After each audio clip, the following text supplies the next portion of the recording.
कहानी की शुरुआत होती है और एक लड़की को दिखाया जाता है जो एक बहुत ही ऊंचे ब्रिज पर खड़ी होती है और कुछ ही देर में वो लड़की वहां से कूदकर खुदकुशी करने की कोशिश करती है। अब इसके बाद ये कहानी 2 साल बाद शिफ्ट हो जाती है, जहाँ पर हम बेला नाम की एक लड़की को देखते हैं जो अपने घर पर पियानो बजा रही होती है और यहाँ पर उसके पिता गॉडविन उसे देख रहे होते हैं, जो दिखने में काफी अजीब थे। हम जान पाते हैं कि ये असल में एक साइंटिस्ट थे और तब वहां पर आकर बेला अपने फादर से मिलती है, जिसके बाद वहां से उसके फादर मीटिंग के लिए निकल पड़ते हैं। अब हम देखते हैं कि उसके फादर अपने सारे साइंटिस्ट के बीच में अपने एक्सपेरिमेंट की बात करते हैं, जिसमें वो लोगों के दिमाग की सर्जरी करने में काफी एक्सपर्ट होते हैं और वहां पर मिश नाम का एक उनका बहुत ही बड़ा स्टूडेंट फैन था। अब इसके बाद हम देखते हैं कि रात में मैक्स और गॉडविन दोनों घर पर आते हैं, जिसके बाद उन्हें वहां पर बेला मिलती है, जिसके बाद गॉडविन बेला को मैक्स से मिलवाता है, जिसके बाद हम देखते हैं कि बेला मैक्स को थप्पड़ मार देती है। तब यहाँ पर गॉडविन मैक्स को समझाता है कि उसका दिमाग एक छोटे बच्चे की तरह है और तुम्हें मेरे असिस्टेंट के रूप में उसे स्टडी करने का काम दिया जाता है, जिसके बाद मैक्स मान जाता है और हम देखते हैं कि काफी महीनों तक मैक्स बेला पर स्टडी कर रहा था और फिर बेला धीरे धीरे लोगों को बड़े लोगों की तरह समझने लगती है। अब एक दिन मैक्स एक फाइन रोड लेता है, जिसके बाद गॉडविन उसे पकड़ लेता है, जिस पर मैक्स कहता है कि ये चीज काफी ज्यादा गलत है, जिसके बाद गॉडविन उसे पूरा सच बताता है। यहाँ पर वो बताता है कि जो औरत ब्रिज से मरी थी वो असल में सुसाइड कर रही थी और वही औरत बेला की माँ थी, जिसे हमने कहानी की शुरुआत में देखा था और उस औरत की लाश मुझे मिली थी जो उस वक्त प्रेग्नेंट थी। मुझे ये बात पता थी कि वो औरत जिंदा नहीं रहना चाहती थी, इसलिए मैंने उसके पेट से उसकी बेटी को निकाला और उसकी बेटी के दिमाग को निकाल कर मैंने उसकी बॉडी में डाल दिया, यानी उस औरत के दिमाग से चेंज कर दिया और इसी वजह से वो औरत बच्चों जैसा बिहेव करती है। ऐसा मैंने इसलिए क्योंकि मैं अपने एक्सपेरिमेंट को टेस्ट करना चाहता था। अब दूसरी तरफ हम देखते हैं कि बेला खुद को पूरी तरीके से सीख चुकी होती है और हर चीज में उसे काफी ज्यादा मजा आ रहा था, जिसके बाद वो मैक्स के साथ काफी ज्यादा वक्त गुजारती है, जिसके बाद हम देखते हैं कि मैक्स भी धीरे धीरे बेला से प्यार करने लगता है। अब एक दिन मैक्स आकर बेला से कहता है कि वो उससे शादी करना चाहता है और तब बेला कहती है कि मुझे इस चीज से कोई भी प्रॉब्लम नहीं है, जिसके बाद मैक्स जाकर गॉडविन से इस बारे में बात करता है, जिसमें वो कहता है कि मैं हमेशा तुम दोनों को साथ में रखूंगा। तब यहाँ पर गॉडविन कहता है कि मैंने बेला को कभी भी अपने से अलग करने के बारे में कभी नहीं सोचा है। तभी एक दिन हम देखते हैं कि गॉडविन के घर में एक आदमी आता है जो अपनी जॉब के बारे में उसे बताता है, जिसमें वो बताता है कि वो पूरी दुनिया को घूमकर एक्सप्लोर करने का काम करता है।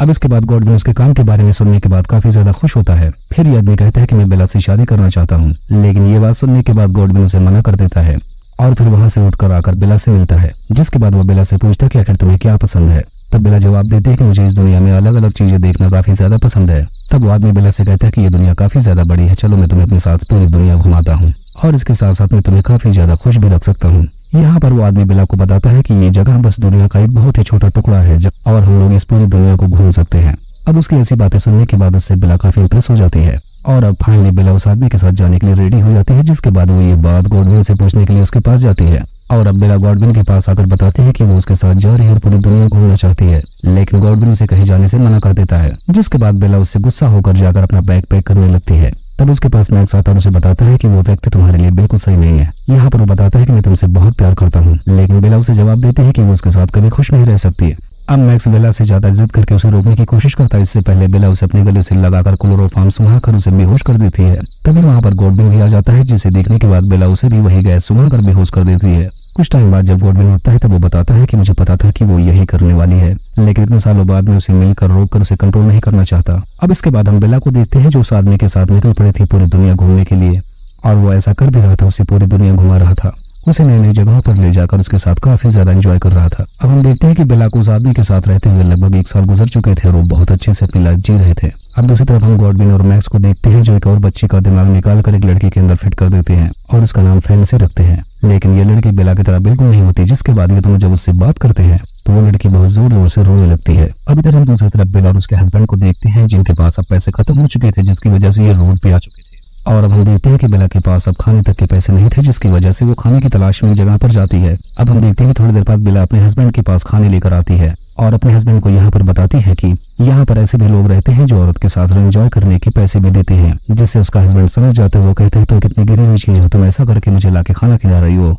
यहाँ पर वो बेला को बहुत बुरा भला बोलता है, जिसके बाद वो बेला को वहीं पर छोड़कर चला जाता है, जिसके बाद बेला फिर से उसी घर में जाती है जहाँ से उसे पैसे मिले थे उसे गंदे काम करने की और वहाँ पहुंचकर वो बताती है कि उसके पास रहने के लिए घर नहीं है और मैं खुद का घर खरीदने के लिए बहुत सारे पैसे कमाना चाहती हूँ और इस तरीके से बेला यहाँ पर रहने लगती है, जिसकी वजह से वो बहुत पैसे कमाती है। लेकिन कुछ टाइम गुजरता है और फिर बेला को एक खत मिलता है जिसमें उसे पता चलता है कि गॉडविन की तबीयत बहुत ज्यादा खराब है, जिसकी वजह से वो वापस गॉडविन के पास आ जाती है। जब वो गॉडविन के सामने जाती है तब गॉडविन बीमार होता है और वो बेला को इस हालत में देखकर काफी ज्यादा खुश होता है, क्योंकि बेला काफी ज्यादा स्मार्ट दिखने लगी थी। यहाँ पर बेला अपने फादर से कहती है कि आपने हमेशा से मेरा बहुत ख्याल रखा है और अब मैं जानना चाहती हूँ कि आखिर मैं कौन हूँ। तब गॉडविन उसे बताता है कि तुम मेरी जिंदगी का पहला एक्सपेरिमेंट हो और इसके साथ साथ तुम मेरी बेटी भी हो। जिसके बाद बेला मैक्स से बात करती है, जिसमें मैक्स बेला को उसके बारे में सारी चीजें बताता है। अब इसके बाद वो लोग जाकर फेलिसिटी को देखते हैं, जो बेला की तरह बिल्कुल नहीं थी। जिसके बाद बेला फिर से ब्रिज पर चढ़ती है और वहां से नीचे की तरफ देखती है, जिस जगह पर उसकी मॉम ने सुसाइड करने की कोशिश की थी। अब हम देखते हैं कि मैक्स बेला के साथ एक दिन कहीं जा रहा था और वो रास्ते में बेला को बताता है कि वो अब भी उससे इतना ही प्यार करता है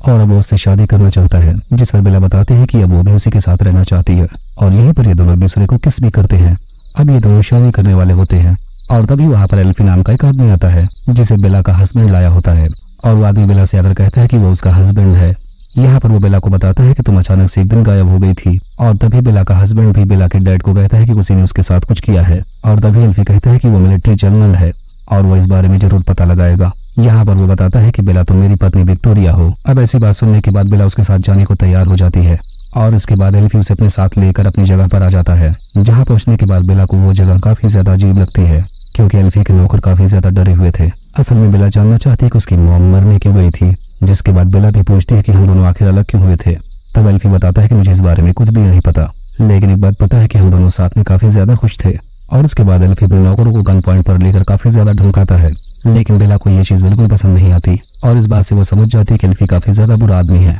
और शायद उसी वजह से उसकी मॉम सुसाइड करने की सोच ली थी। अब इसके बाद एक दिन बेला को एल्फी उसके पास बुलाता है और उसे एक ड्रिंक पीने को कहता है, नहीं तो वो उसे मार देगा। जिस पर बेला हाँ बोलती है और वो ड्रिंक एल्फी के मुंह पर मार देती है और फौरन उसकी गन लेकर उसके पैर में गोली मार देती है, जिसकी वजह से वो वहीं पर बेहोश होकर गिर जाता है। और वहीं पर बेला ने मैक्स को भी बुलाया होता है और ये सब कुछ देखने के बाद मैक्स कहता है कि अब यहाँ पर बहुत बुरा होने वाला है। तब बेला कहती है कि नहीं, मैं इसकी सर्जरी करने के लिए पूरी तरह से तैयार हूँ। जिसके बाद वो एल्फी को वहां से अपने घर पर लेकर आती है। जिसके बाद बेला गॉडविन्स के पेपर निकालकर उनकी तरह एल्फी की सर्जरी करती है। जिसके बाद वो एल्फी के शरीर में एक मकड़ी का दिमाग डाल देती है और कुछ टाइम बाद हमें मैक्स, बेला और गॉडविन साथ में दिखाए जाते हैं। जिसके बाद बेला और मैक्स दोनों साथ में रहने लगते हैं, जहाँ पर बेला फेलिसिटी को भी संभालने लगी थी। और इस जगह पर हमें एल्फी बकरों की तरह खाना खाते हुए नजर आता है और यहाँ पर बेला अपनी पूरी जिंदगी को अच्छे से बदल चुकी थी और इस तरीके से वो काफी खुश नजर आ रही थी। और इसी को दिखाते हुए इस कहानी का यही